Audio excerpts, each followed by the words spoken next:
Dear video viewers, welcome back to my new video. I am Shapun Kumar Nandi. Today I will teach you can be.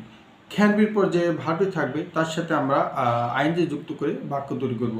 যেমন হতে পারে আমি যেতে পারছি, আমি খেতে পারছি, সে যেতে পারছে, এই জাতীয় বাক্য। যেমন আমি খেতে পারছি, I can be eating.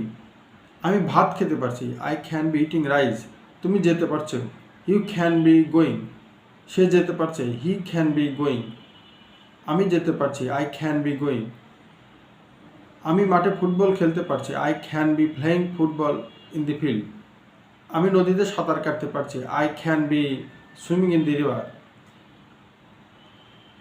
আমি নদীতে মাছ ধরতে পারছি, I can be catching fish in the river. আমি ইংলিশে কথা বলতে পারছি, I can be speaking in English. তুমি ইংরেজিতে কথা বলতে পারছো, you can be speaking in English. Thanks for watching my video. Bye bye.